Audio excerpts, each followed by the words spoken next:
সংস্কৃত টিভিতে স্বাগত জানিয়ে আমি বিপ্লব সাহা শুরু করতে চলেছি আজকের তৃতীয় পর্ব। অর্থাৎ বন্ধুরা, আজকের এই পর্বে আমরা আর্যাবর্ত বর্ণনামের শেষ অংশটুকু নিয়ে আলোচনা করব। আমি সহজভাবে আলোচনা করার চেষ্টা করব, তোমরা শেষ পর্যন্ত দেখে আশা করছি ভালো করে বুঝে নেবে। তাহলে চলো শুরু করা যাক আজকের পর্ব।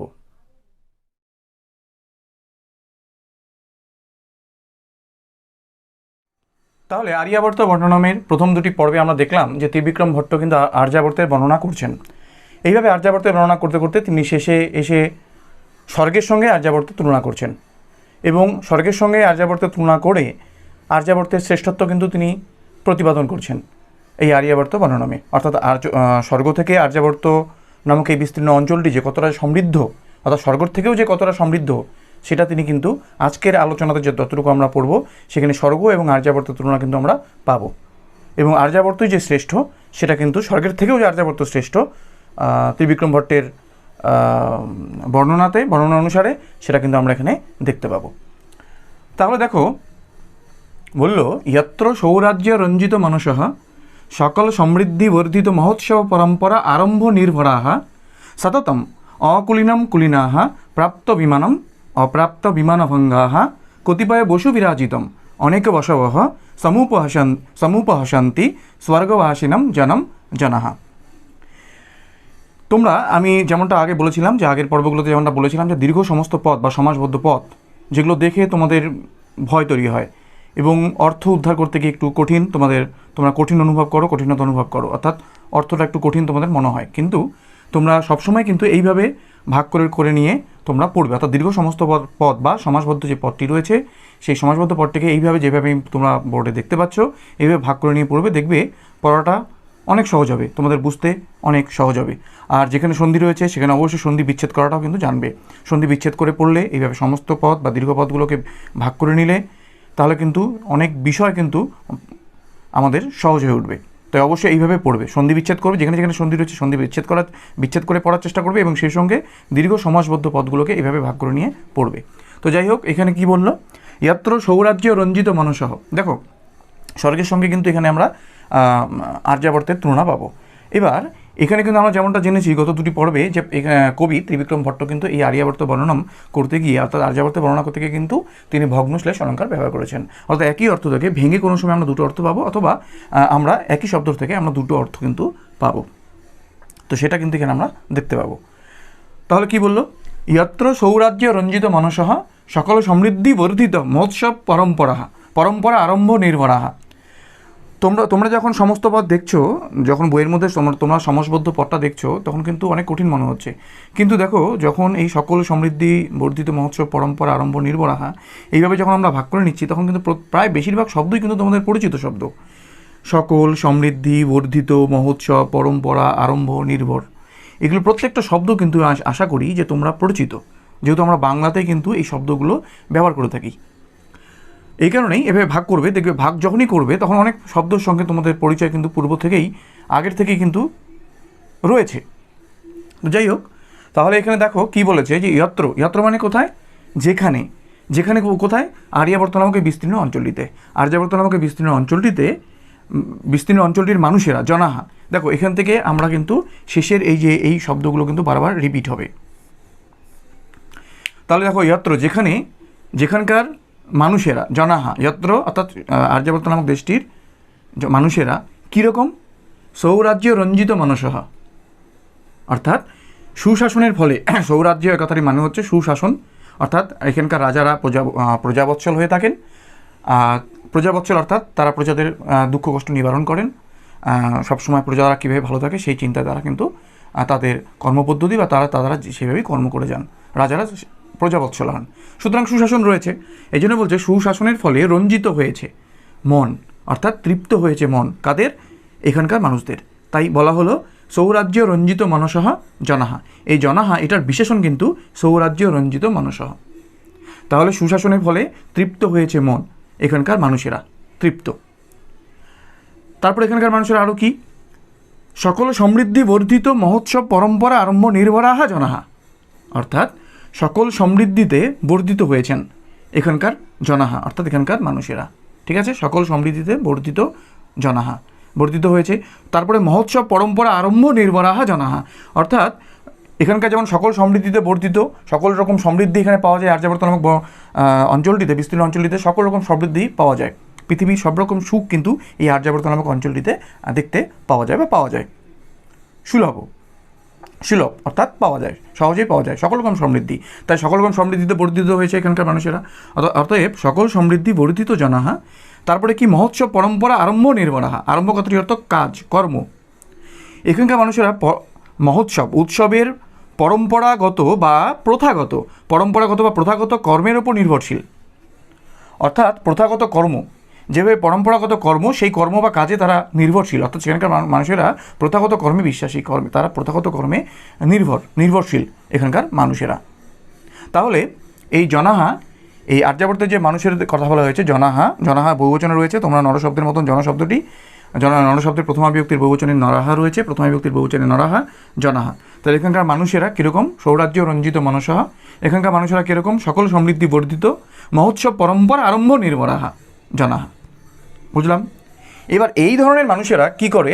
সততম, সবসময়, অলওয়েজ, সবসময় তারা কি করেন? তারা এবার আমরা কীভাবে সাজাবো দেখো। সততম কুলিনাহা জনাহা, সততম কুলিনাহা জনাহা অকুলিনম জনম সমুপহসন্তি। কীভাবে সাজালাম? সততম কুলিনাহা জনাহা, জনাহা তার অ্যাডজেক্টিভ বিশেষণ হচ্ছে কুলিনাহা। তাহলে সততম কুলিনাহা জনাহা অকুলিনম জনম সমুপহসন্তি। অর্থাৎ সতত মানে সর্বদা এখানকার কুলিনা অর্থাৎ উত্তম কুলে জাত, অর্থাৎ উত্তম কুলে যারা জাত, উত্তম কুলের, উত্তম বংশের, কুল অর্থাৎ বংশ, কুল দুটো হয় কয়রস্য ল আর কয়দীর্ঘ ল। তো তোমরা জানো যে কুল, এখানে কয়রস্য ল, এই কুল হচ্ছে অর্থাৎ উত্তম বংশে জাত, উত্তম বংশে এখানকার যারা উত্তম বংশের জনাহা কুলিনাহা, উত্তম বংশে জাত মানুষেরা, তারা অকুলিনম অর্থাৎ উত্তম বংশে জাত নয় এমন মানুষদের, অকুলিনম জনম এমন মানুষকে তারা কি করেন? সততম সর্বদা সমুপহাসান্তি, উপহাস করেন। এটা হচ্ছে উত্তম কুলের জাত মানুষেরা উত্তম কুলে জাত নয় এমন মানুষকে তারা উপহাস করেন, উপহাসান্তি বা সমুপহাসান্তি অর্থাৎ উপহাস করেন। এটা একটা অর্থ হলো। আরেকটা অর্থ কীভাবে হবে দেখো। সততম কুলিনাহা। এবার এই কুলিনাহা জনাটা কেমন হবে দেখো। কুলিনাহা, কু কথাটি অর্থ পৃথিবী, লিনাহা অর্থাৎ পৃথিবীতে, কু কথাটির অর্থ হচ্ছে পৃথিবী। তাহলে দেখো এই পৃথিবীতে লীন রয়েছেন, অর্থাৎ পৃথিবীতে যারা বসবাস করছেন, অর্থাৎ পৃথিবী বলতে এখানে কোন পৃথিবী? আর্যাবর্ত নামক এই যে বিস্তীর্ণ অঞ্চলটি বা আর্যাবর্ত নামক দেশটিতে যারা বসবাস করেন তাদের কথা বলা হয়েছে। তাহলে কুলিনাহা জনাহা, সেই আর্যাবর্ত নামক অঞ্চলটিতে বসবাসকারী মানুষেরা অকুলিনম। কীভাবে ভাগ করব এই শব্দটাকে? দেখো এটাকে এবার কীভাবে ভাগ করলাম? অকুলিনম, ঠিক আছে? অকুলিনম, কু মানে পৃথিবীতে লীন নয়, অ দিয়ে নয় বোঝাচ্ছে নেগেটিভ অর্থে। তাহলে পৃথিবীতে বসবাসকারী নয়, অকুলিনম স্বর্গবাসিনম। এবার স্বর্গবাসিনম সমুপহাসান্তি। অর্থাৎ কুলিনাহা কীভাবে বলবো? দ্বিতীয় অর্থে, অর্থাৎ প্রথম অর্থটা তো আমরা বললাম একসাথে বললাম কুলিনাহা মানে উত্তম কুলে জাত, আর অকুলিনম জনম মানে হচ্ছে উত্তম বংশে জাত, উত্তম বংশে বা উত্তম কুলে জাত নয়। আর দ্বিতীয় অর্থটি কি হচ্ছে আমাদের? কুলিনাহা জনাহা, অর্থাৎ আর্যাবর্তে জন্মগ্রহণ করেছে, আর্যাবর্তে বসবাসকারী মানুষেরা অকুলিনম স্বর্গবাসিনম, অর্থাৎ পৃথিবীতে বসবাসকারী নয়, স্বর্গবাসীকে কি করে? সমুপহাসান্তি, উপহাস করে। জনাহা সমুপহাসান্তি, ঠিক আছে? বহুবচনে রয়েছে, কর্তা বহুবচনে, ক্রিয়াপদ কিন্তু বহুবচনে। আমরা জানি কর্তার সঙ্গে ক্রিয়াপদ সম্বন্ধ, কর্তা যেমন ক্রিয়াপদ তেমন, কর্তৃবাচ্যে কর্তা যেমন ক্রিয়াপদ তেমন। এক বচনে থাকলে এক বচন, দুই বচনে থাকলে দ্বিবচন, কর্তা যদি বহুবচনে থাকে তাহলে ক্রিয়াপদটাও বহুবচনে। তো যাই হোক, এখানে ব্যাকরণের বিষয় নিয়ে খুব বেশি আলোচনা করছি না। তাহলে এই হচ্ছে অর্থ, দুটো অর্থ আমরা কিন্তু পেলাম। এইভাবেই প্রাপ্ত বিমানম, অপ্রাপ্ত বিমানভঙ্গাহা, এগুলোকে এভাবে অর্থ করব। দেখো কীভাবে করব। অপ্রাপ্ত বিমানভঙ্গাহা জনাহা, অপ্রাপ্ত বিমানভঙ্গাহা জনাহা প্রাপ্ত বিমানম জনম সমুপহাসান্তি, এটা একটা অর্থ হবে। তাহলে কি হচ্ছে? অপ্রাপ্ত বিমানভঙ্গা অর্থাৎ সম্মানিত ব্যক্তিরা, অর্থাৎ যাদের সম্মান নষ্ট হয়নি, বিমান অর্থাৎ সম্মান নষ্ট হয়নি, প্রাপ্ত বিমান মানে সব সম্মান নষ্ট হয়েছে, এবার তার আগে রয়েছে মানে সব সম্মান নষ্ট হয়নি অর্থাৎ সম্মানিত। তাহলে অপ্রাপ্ত বিমানভঙ্গাহা জনাহা, জনাহা এর বিশেষণ কিন্তু এটা।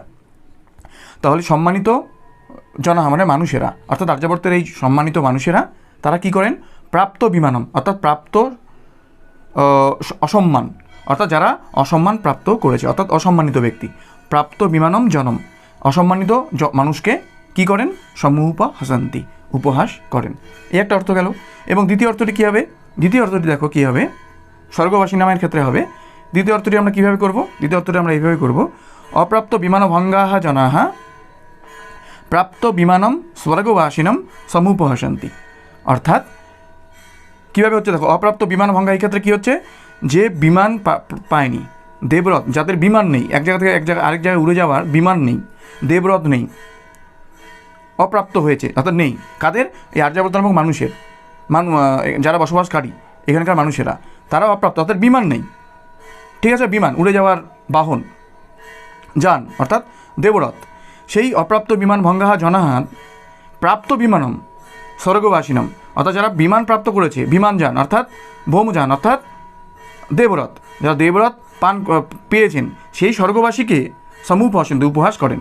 অর্থাৎ তারা এতটাই, তাদের বিমান নেই অথচ প্রাপ্ত বিমানম অর্থাৎ বিমান পেয়েছে এমন স্বর্গবাসীকেও কী করছেন, আর্যাবর্তের মানুষেরা তারা এতটাই সমৃদ্ধ বা এতটাই তারা শ্রেষ্ঠত্বের দিক থেকে হয়তো এগিয়ে স্বর্গের থেকে, যে তারা সেই প্রাপ্ত বিমানম স্বর্গবাসিনম, সেই প্রাপ্ত বিমান অর্থাৎ বিমান পেয়েছে এমন স্বর্গবাসীকে কী করছেন, সমুপহাসন্তি উপহাস করেন। এবার দেখো, কতিপয় বসু বিরাজিত অনেক বসবহ, দুটো অর্থ বের হয়ে আসবে। তাহলে প্রথমে কি বলবো, অনেক বসবহ জনাহা, অর্থাৎ অনেক বসবহ, বসু কথাটি অর্থ, বসু মানে হচ্ছে ধন সম্পদের অধিকারী ব্যক্তি। তাহলে অনেক বসবহ, বসুর বহুবচনে বসবহ, সাধু শব্দের যেমন তোমরা জানো যে সাধু শব্দের প্রথমা বিভক্তির বহুবচনে সাধবহ, ঠিক তেমনি বসবহ।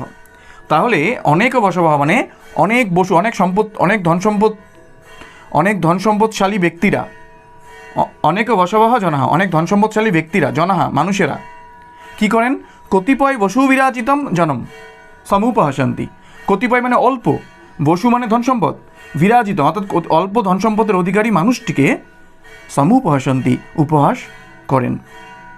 অনেক বসবহ, অনেক ধন সম্পদের অধিকারী অনেক মানুষেরা রয়েছেন, অনেক বসবহ বহুবচনে, আর্যাবর্তের অনেক বসবহ জনাহা অনেক ধন সম্পদের অধিকারী মানুষেরা অতিপয় বসু বিরাজিতম জনম সমুপহাসন্তি, অল্প সম্পদ রয়েছে এমন ব্যক্তিকে উপহাস করেন। এটা একটা অর্থ হলো। দ্বিতীয় অর্থটি কী হবে দেখো, দ্বিতীয় অর্থটি এরকমভাবে হবে, অনেক বসবহ জনাহা কতিপয় বসু বিরাজিতম স্বর্গবাসিনম সমুপহাসন্তি, অর্থাৎ অনেক বসু, অর্থাৎ এক্ষেত্রেও অনেক বসু মানে অনেক, এখানকার ঘরে ঘরে যে মানুষেরা থাকে, আর্যাবর্ত নামক এই যে সমৃদ্ধ অঞ্চলটি, এখানকার মানুষেরা খুব সমৃদ্ধশালী হয়ে থাকে, ধন সম্পদশালী হয়ে থাকে। তো সেই ধন সম্পদশালের অর্থাৎ প্রত্যেকটি ঘরে ঘরে, আর্যাবর্তের প্রত্যেকটি ঘরে ঘরে অনেক বসু থাকলেও, অর্থাৎ প্রত্যেকটি ঘরের মানুষেরা যেন বসু মানে ধন সম্পদের অধিকারী, ধন সম্পদশালী থাকলেও কতিপয় বসু বিরাজিতম স্বর্গবাসিনম সমুপহাসন্তি, কিন্তু স্বর্গে কী রয়েছে, স্বর্গে কিন্তু 8 জন বসু রয়েছেন, স্বর্গে মাত্র 8 জন বসু রয়েছেন, সেই 8 জন বসুকে তারা সেই স্বর্গবাসীকে কতিপয় বসু বিরাজিতম স্বর্গবাসিনম সমুপহাসন্তি, সেই 8 জন রয়েছে এমন স্বর্গবাসীকে, মানে 8 জন বসু রয়েছেন এমন স্বর্গে বসবাসকারী এমন স্বর্গবাসীকে তারা সমুপহাসন্তি উপহাস করেন। অর্থাৎ ঘরে ঘরে এখানে বসুরা রয়েছেন, আর্যাবর্তের ঘরে ঘরে বসুরা থাকলেও স্বর্গে মাত্র 8 জন বসু রয়েছেন, এই কারণেই সেই কতিপয় বসু বিরাজিতম স্বর্গবাসিনম সমুপহাসন্তি উপহাস করেন। তাই এইভাবেই কিন্তু আমরা দুটো করে অর্থ আমরা পাচ্ছি। তারপরে শ্রীবিক্রম ভট্ট বলছেন, অর্থাৎ স্বর্গের সঙ্গে আর্যাবর্ত তুলনা করতে গিয়ে তিনি আরও বলছেন, কথম চ অসৌ স্বর্গাৎ না বিশিষ্যতে, কথম চ অসৌ স্বর্গাৎ না বিশিষ্যতে যত্র গৃহে গৃহে গৌরিয়ঃ স্ত্রিয়ঃ মহেশ্বরः লোকः সশ্রিকः হরয়ः পদে পদে ধনদাः সন্তি লোকপালः কেবলম সুরাধীপः রাজা ন চ বিনায়কः কশ্চিৎ। এর মানে হলো যে কথম চ অসৌ স্বর্গাৎ না বিশিষ্যতে, কথম মানে কী প্রকারে এবং কী পরে, অসৌ এই আর্যাবর্ত নামক দেশটি স্বর্গাৎ ন বিশিষ্যতে স্বর্গ থেকে বিশিষ্ট হবে না, অর্থাৎ কি করে এই আর্যাবর্ত নামক দেশটি স্বর্গ, অসৌ দিয়ে আর্যাবর্তকে কিন্তু বোঝানো হয়েছে। তাহলে কি করে এই আর্যাবর্ত নামক দেশটি স্বর্গ থেকেও বিশিষ্ট হবে না, অর্থাৎ অবশ্যই বিশিষ্ট হবে এই কথা বলে, অর্থাৎ এটা বোঝাতে চেয়েছে। কি করে বিশিষ্ট হবে না? ত্রিবিক্রম ভট্ট বলছেন কথম চ অসৌ স্বর্গাৎ না বিশিষ্যাতে। কী করে এই আর্যাবর্ত নামক দেশটি স্বর্গ থেকেও বিশিষ্ট হবে না? অবশ্যই স্বর্গ থেকে বিশিষ্ট। তিনি কিন্তু এটা বোঝাতে চাইলেন। এই লাইনটা তুলে কিন্তু স্বর্গ এবং আর্যাবর্তের মধ্যে কিন্তু তুলনা আসে। একটা প্রশ্ন 5 নম্বরে কিন্তু প্রশ্ন তোমাদের যেটা লিখতে হয়, এটা কিন্তু ভেরি ভেরি ইম্পর্টেন্ট, খুব গুরুত্বপূর্ণ একটি প্রশ্ন। স্বর্গের সঙ্গে আর্যাবর্ত তুলনা করো, বা স্বর্গের সঙ্গে আর্যাবর্ত তুলনা করে তোমার দৃষ্টিভঙ্গিতে কে শ্রেষ্ঠ, বা স্বর্গের সঙ্গে আর্যাবর্ত তুলনা করে আর্যাবর্তের শ্রেষ্ঠত্ব প্রতিপাদন করো। এইভাবে একটা কিন্তু কোয়েশ্চেন 5 নম্বরে আসে। তো যাই হোক, তাহলে কী করে এই আর্যাবর্ত নামক দেশটি স্বর্গ থেকে বিশিষ্ট হবে না?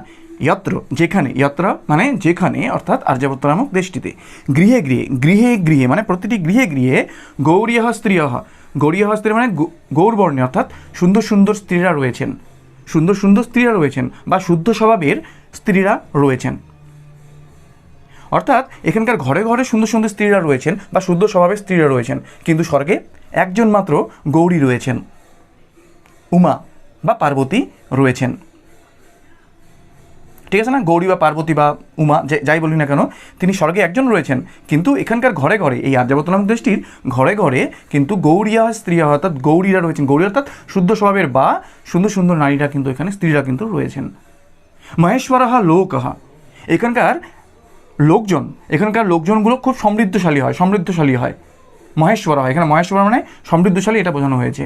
এখানকার লোকজন, লোক অর্থাৎ এখানকার লোকজন মহেশ্বর হয়, অর্থাৎ সমৃদ্ধশালী হয়, অতি সমৃদ্ধশালী হয়।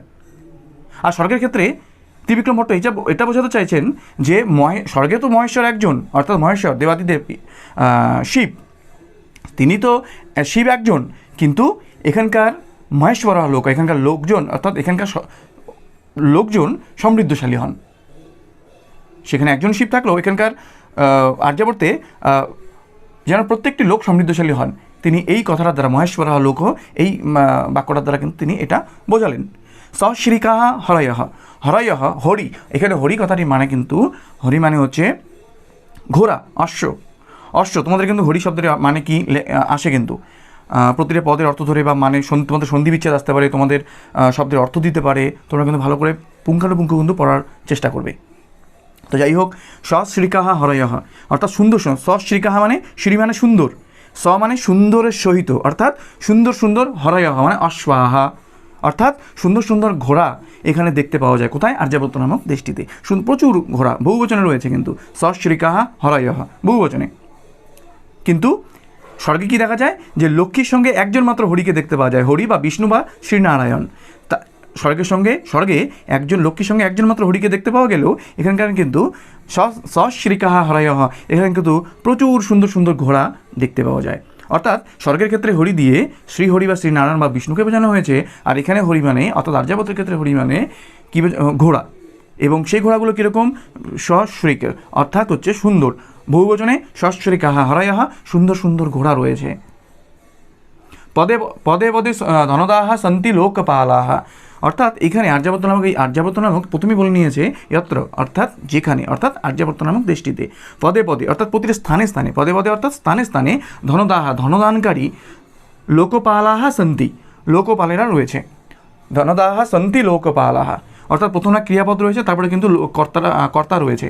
অর্থাৎ সংস্কৃতে কিন্তু এমনটা হয়, অর্থাৎ প্রপার অর্ডার থাকে না। অর্থাৎ তুমি যেভাবেই বলো না কেন, প্রথমে ক্রিয়াপদ নিয়ে আসো, তারপরে কর্তাকে নিয়ে যাও, অথবা প্রথমে কর্তা নিয়ে আসো, তারপরে কর্ম নিয়ে আসো, তারপরে ক্রিয়াপদ, বা মাঝখানে ক্রিয়াপদ বসাও, প্রথমে কর্মপদ বসাও, কিন্তু বাক্যের মানে কিন্তু পাল্টাবে না, বাক্যের অর্থ কিন্তু পাল্টাবে না, যেটা অন্য ভাষা, বিশেষ করে ইংরেজিতে কিন্তু সেটা সম্ভব নয়। আমরা জানি ইংলিশে কিন্তু প্রপার অর্ডার প্রয়োজন, অর্থাৎ সাবজেক্টে পড়ে ভার্বে পড়ে অবজেক্ট, আমরা জানি, যারা তোমাদের ইংলিশ রয়েছে তোমরা জানো যে সাবজেক্ট, অর্থাৎ প্রপার অর্ডারে না চললে কিন্তু ইংলিশে সেন্টেন্স মেকিং হবে না। কিন্তু সংস্কৃতের ক্ষেত্রে এটা একটা বিশেষ খুব সুবিধে, যে তুমি যেভাবেই বলো না কেন একটা বাক্যকে, ক্রিয়াপদকে আগে নিয়ে চলে আসো, কর্তাকে পরে বসাও, কিন্তু অর্থ কিন্তু একই থাকবে। তো যাই হোক, এখানে সেটাই আমরা দেখতে পাচ্ছি এই বাক্যতে। তাহলে সন্তি লোকপালাহা, অর্থাৎ লোকপালাহা সন্তি, আমরা সাজিয়ে নিতে পারি আমাদের অর্থ সুবিধার জন্য, আমরা সাজিয়ে নিতে পারি। তাহলে পদে পদে অর্থাৎ স্থানে স্থানে, ধনদাহা লোকপালাহা সন্তি, লোকপালার অ্যাডজেক্টিভ বিশেষণ হচ্ছে ধনদাহা, বহুবচনে রয়েছে। তাহলে এখানকার স্থানে স্থানে লোকপালরা রয়েছেন, অর্থাৎ লোকরক্ষকরা, লোককে পালন করেন যারা, অর্থাৎ লোককে রক্ষা করেন যারা। অর্থাৎ এখানকার রাজা তো এত বড় একটা বিস্তীর্ণ অঞ্চলকে দেখতে পারবে না, তার আন্ডারে নিচে সামন্তরা থাকেন বা জমিদার শ্রেণীর মানুষেরা থাকেন, তারা মানুষকে দেখেন, তাদের লালন পালন করেন বা তাদের প্রজাদের তারা কিন্তু রক্ষা করেন। সেই ধরনের লোকপালরা কী করেন, তারা লোকরক্ষক, ধনদানকারী লোকরক্ষক, অর্থাৎ তারা ধনদান করেন, ধনদাহা অর্থাৎ ধনদান করেন। এখানে কী তৎপুরুষ, এখানে কী সমাস হয়েছে, এখানে কিন্তু উপপদ তৎপুরুষ সমাস কিন্তু হয়েছে। তোমাদের কিন্তু ক্লাস 12-এর সমাস রয়েছে, ভেরি ভেরি ইম্পর্টেন্ট। এখানে আসতে পারে ধনদাহা বা ধনদা, এখানে কী সমাস রয়েছে, এমসিকিউতে বা সংক্ষিপ্ত উত্তরধর্মী প্রশ্নতে কিন্তু তোমাদের এই উত্তরটা আসতেই পারে, মানে প্রশ্ন আসতেই পারে।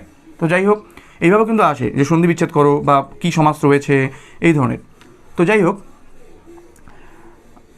আচ্ছা, তাহলে ধনদাহা লোকপালাহা সন্তি, অর্থাৎ ধনদানকারী লোকরক্ষকেরা এখানে রয়েছেন। অর্থাৎ স্বর্গের ক্ষেত্রে এবার কী বলেছেন ত্রিবিক্রম ভট্ট, এই কথা বলার মাধ্যমে এটা বলতে চাইছেন যে স্বর্গে একজন মাত্র ধনদানকারী কুবের থাকলেও, এখানে স্থানে স্থানে, এই কথাটা দিয়ে তিনি এটা বোঝালেন যে এখানকার স্থানে স্থানে, এই কথাটা তিনি বলছেন কেন, কারণ স্বর্গের সঙ্গে তুলনা চলছে। স্বর্গে একজন মাত্র কুবের রয়েছেন, কিন্তু এখানে স্থানে স্থানে ধনদাহা লোকপালাহা সন্তি, ধনদানকারী লোকপালরা রয়েছেন, লোকরক্ষকরা রয়েছেন, জায়গায় জায়গায় লোকরক্ষকেরা, ধনদানকারী লোকরক্ষকেরা সন্তি মানে রয়েছেন। কেবলম সুরাধিপহ রাজা ন, কিন্তু এখানে সুরাপানকারী বা মদ্যপায়ী কোনো রাজাকে এখানে রাজা দেখতে পাওয়া যায় না। এই আর্যাবর্ত নামক দেশটিতে রাজারা প্রজাবৎসল হন, কিন্তু তারা সুরাপান করেন না। সুরাধিপহ রাজা ন, অর্থাৎ এখানে মদ্যপানকারী রাজা এখানে দেখতে পাওয়া যায় না। আর স্বর্গের ক্ষেত্রে সুরাপায়ী বা মদ্যপানকারী ইন্দ্র থাকলেও কিন্তু সুরাধিপহ রাজা এখানে দেখতে পাওয়া যায় না। ন চ বিনায়কঃ কশ্চিৎ, কিন্তু ন চ বিনায়কঃ কশ্চিৎ, কশ্চিৎ মানে কোনো, কশ্চিৎ বিনায়কঃ ন অস্তি, অর্থাৎ কোনো কশ্চিৎ বিনায়কঃ ন অস্তি, আমরা তো আমার অর্থের সুবিধার জন্য আমরা এইভাবে করে নিয়ে কিন্তু আমরা অর্থটা করতে পারি। বিনায়কঃ অর্থাৎ এখানে কোনো বিনায়ক অর্থাৎ হচ্ছে বিরুদ্ধ নায়ক মানে শত্রু। বিনায়কঃ অর্থাৎ বিরুদ্ধ নায়ক, রাজার বিরুদ্ধ নায়ক অর্থাৎ রাজার শত্রু। নাস্তি, এখানে নেই, ন অস্তি নাস্তি, কোনো রাজার বিরুদ্ধে আচরণকারী কোনো শত্রু বা রাজার বিরোধী পক্ষ এই আর্যাবর্ত নামক দেশটিতে কিন্তু দেখতে পাওয়া যায় না। আর স্বর্গের ক্ষেত্রে একজন বিনায়ক রয়েছেন। বিনায়ক অর্থাৎ কাকে বলা হয় বিনায়ক? গণেশকে। অর্থাৎ একজন শ্রী গণেশ থাকলেও, আর স্বর্গে একজন শ্রী গণেশ থাকলেও কিন্তু এখানে কিন্তু এই আর্যাবর্ত নামক দেশটিতে বিনায়কঃ কশ্চিৎ ন, অর্থাৎ কোনো শত্রুকে দেখতে পাওয়া যায় না। তাহলে স্বর্গের ক্ষেত্রে এখানে কি হচ্ছে, বিনায়কের অর্থটা হয়ে যাচ্ছে, স্বর্গের ক্ষেত্রে বিনায়ক হচ্ছে গণেশকে বোঝাচ্ছে, আর এখানে হচ্ছে কি বিনায়কঃ অর্থাৎ নায়কঃ অর্থাৎ বিরুদ্ধ নায়ক বা বিরোধী অর্থাৎ শত্রু। আর্যাবর্তের ক্ষেত্রে এই অর্থ কিন্তু দাঁড়াচ্ছে। তাহলে এইভাবে কিন্তু তিনি পরপর সুন্দর করে এইভাবে কিন্তু স্বর্গের সঙ্গে আর্যাবর্ত তিনি তুলনা টানছেন। এরপরে আমরা দেখব। এইবার আর্যাবর্ত বর্ণনামে অর্থাৎ আর্যাবর্তে বর্ণনা করতে করতে ত্রিবিক্রম ভট্ট শেষে এসে তিনি বলছেন কিম বহুনা, অর্থাৎ আর বেশি কিছু বলে কি হবে, কিম বহুনা অর্থাৎ বহুনা, কিম বহুনা অর্থাৎ বহু, অর্থাৎ আর কি বেশি বলে কি হবে, তিনি এটা কিন্তু বোঝালেন।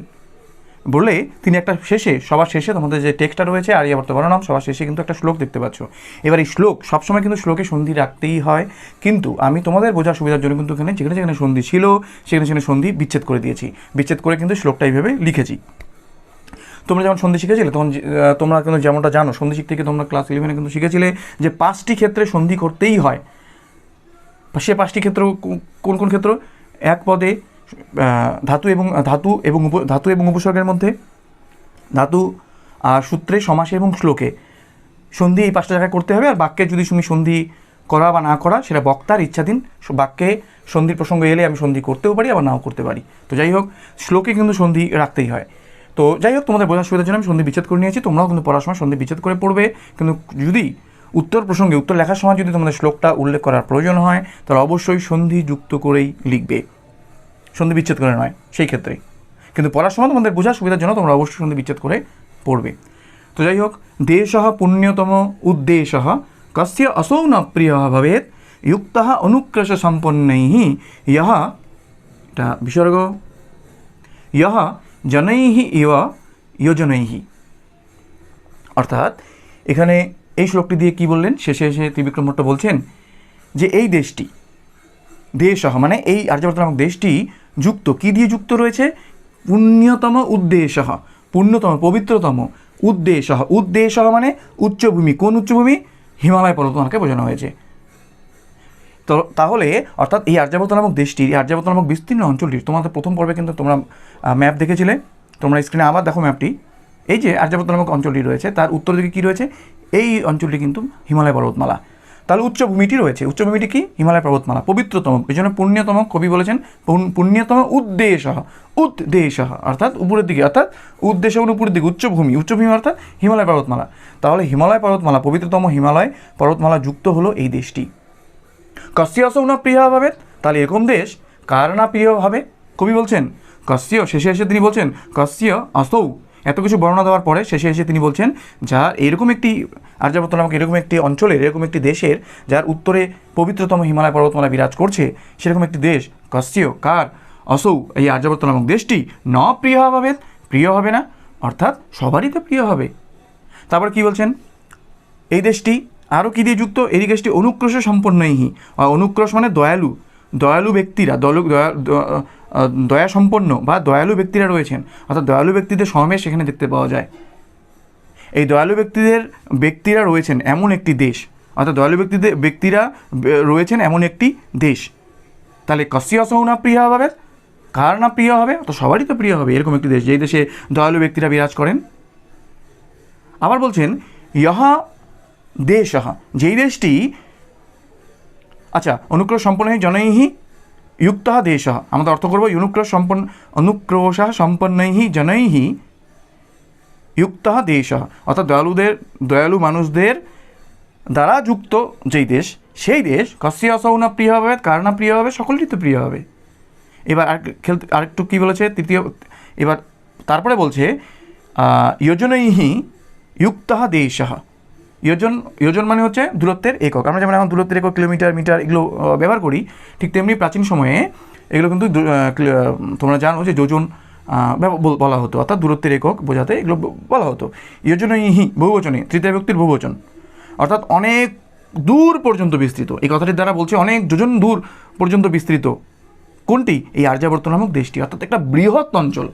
এই বৃহৎ অঞ্চল এমন একটা বৃহৎ অঞ্চল, তাহলে যোজনৈহি যুক্ত দেশ, অর্থাৎ অনেক দূর পর্যন্ত বিস্তৃত অঞ্চল, অনেক দূর বিস্তৃত এমন একটি দেশ, এমন একটি দেশ কস্য আসৌ না প্রিয় হবে, কার না প্রিয় হবে, অর্থাৎ সকলেরই তো এমন একটি দেশ প্রিয় হবে।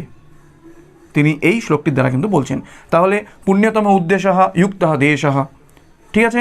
এইভাবে আমরা তিনটা জিনিস কিন্তু এখানে শেষে এই শ্লোকটিতে বলছেন। এত কিছু বর্ণনার পরে শেষে তিনি বলছেন যে উত্তরে হিমালয় পর্বতমালা রয়েছে, দয়ালু ব্যক্তিরা এখানে থাকেন, এখানে বসবাস করেন, এখানে অনেক দূর পর্যন্ত বিরাট একটি ক্ষেত্র, তো এমন একটি বিরাট ক্ষেত্র বা বিরাট অঞ্চল কার না প্রিয় হবে, সকলেরই তো প্রিয় হবে। এইভাবেই তিনি কিন্তু স্বর্গের সঙ্গে আর্যাবর্তের তুলনা টানলেন এবং তিনি আর্যাবর্তকে কিন্তু শ্রেষ্ঠত্বের দিক থেকে এগিয়ে রাখলেন এই ত্রিবিক্রম ভট্ট তার আর্যাবর্ত বর্ণনম, অর্থাৎ আর্যাবর্ত বর্ণনমে। তাহলে এই হচ্ছে আমাদের আর্যাবর্ত বর্ণনম।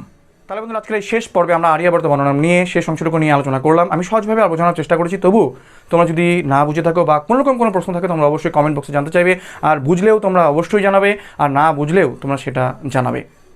আর তোমরা যদি কমেন্ট বক্সে কমেন্ট করো তাহলে আমি কিন্তু অনেক বেশি উৎসাহ পাই। সেই সঙ্গে অবশ্যই ভালো লাগে, মানে বুঝে থাকলে অবশ্যই লাইক করবে এবং বন্ধুদের সঙ্গে শেয়ার করে যাদের প্রয়োজন রয়েছে। আর কেউ যদি আমাদের আমাদের চ্যানেলে নতুন এসেছো তাহলে অবশ্যই চ্যানেলকে সাবস্ক্রাইব করবে এবং সাবস্ক্রাইব করার পরে অবশ্যই কিন্তু অল বাটনে ক্লিক করবে, নাহলে কিন্তু পরের পর্বগুলো পাবে না। অর্থাৎ সাবস্ক্রাইব করার পরে কিন্তু অল বাটন দেখবে, অল বাটনে ক্লিক করবে, নাহলে কিন্তু পরের ক্লাসগুলো, যেই বিষয় নিয়ে ক্লাসগুলো আমি আপলোড করবো তাহলে সেগুলো কিন্তু নাহলে পাবে না। তাহলে পরের আরও একটি নতুন বিষয় নিয়ে আমাদের এই চ্যানেলে দেখা হচ্ছে। জয়তু সংস্কৃতম।